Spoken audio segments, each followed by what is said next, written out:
Oh my god. Oh my god. This is gonna be a good day. How's it going out there, everyone? Moose here with a brand new video.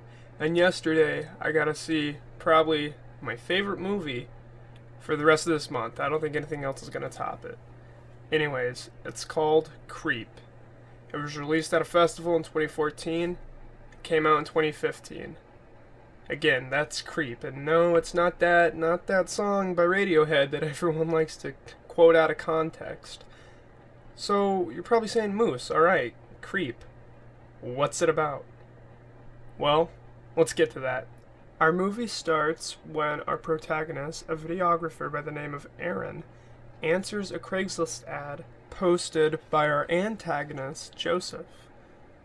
Joseph wants Aaron to go up to his remote cabin and just videotape him for the day. So the reason I've hired you is because I have terminal brain cancer, and I want you to film me to make a video diary for my unborn son.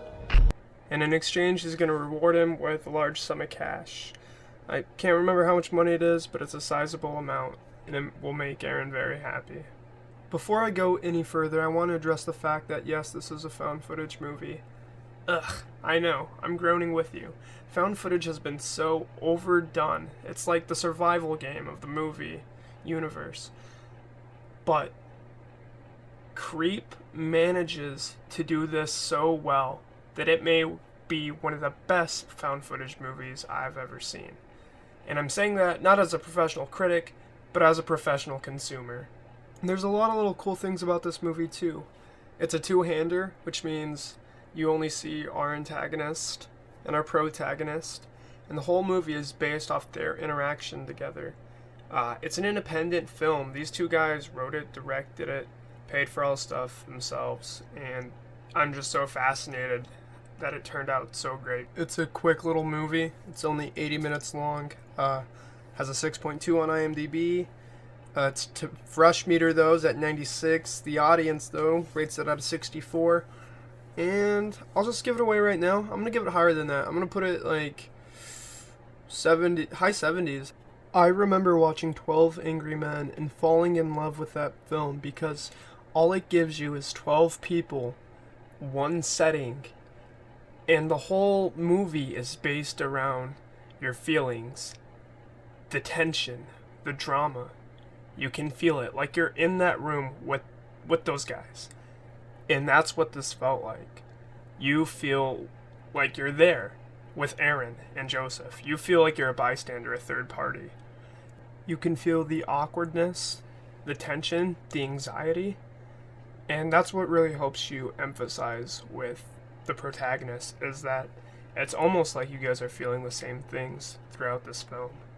From the beginning of this movie, from the moment that you meet Joseph, Hi! till the very end, this movie is peeling away at you like an onion, and it gets more and more unnerving. And the build-up to where his behavior finally reaches its peak. Why do you look scared? Don't be scared. It'll all be over soon. It's fantastic. Because it happens so slowly, but it's very steady. And in a movie that's only 80 minutes, it fits perfect. I was tense throughout this entire movie, and it never stopped. It kept building.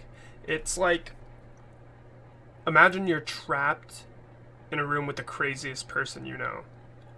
And at first they just seem weird and aloof and eccentric. But then 30 minutes later and you're fearing for your life.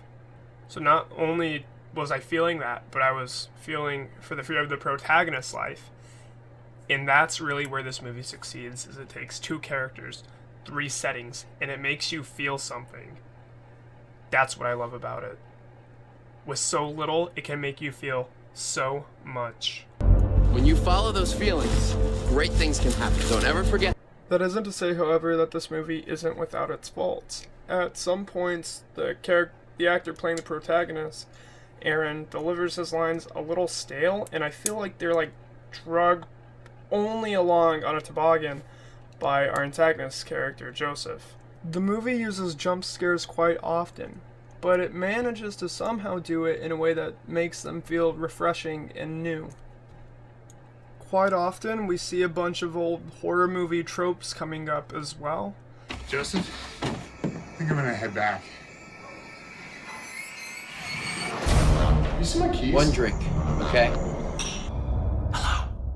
You need to get out of that house right now.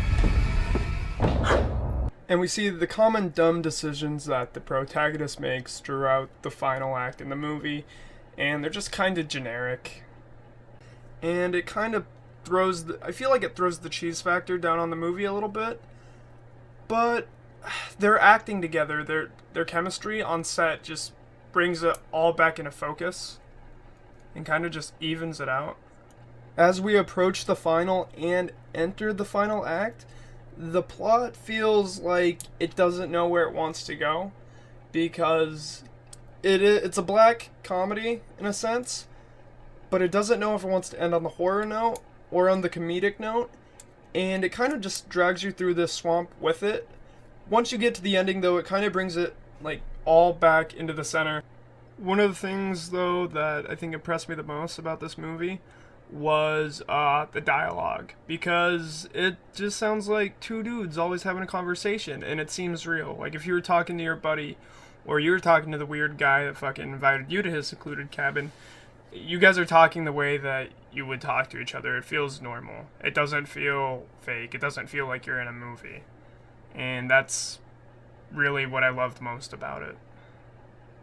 And before I wrap up this video, I just want to state for the record that Aaron was played by Patrick Bryce, who directed The Overnight and the 2011 movie Maurice. And Joseph was played by Mark Duplass. He has a role in The League, he was in The One I Love, and most recently he was in The Lazarus Effect. So even though Creep is a found footage movie, it's probably been one of the best and most original in recent years. It gets Moose's official seal of watchability. If you guys want to see more videos like this, let me know in the comments. As usual, I'll keep all the great content coming. Remember to like and subscribe. Anyways, you know the deal. It's been real. Catch you on the flip side, guys.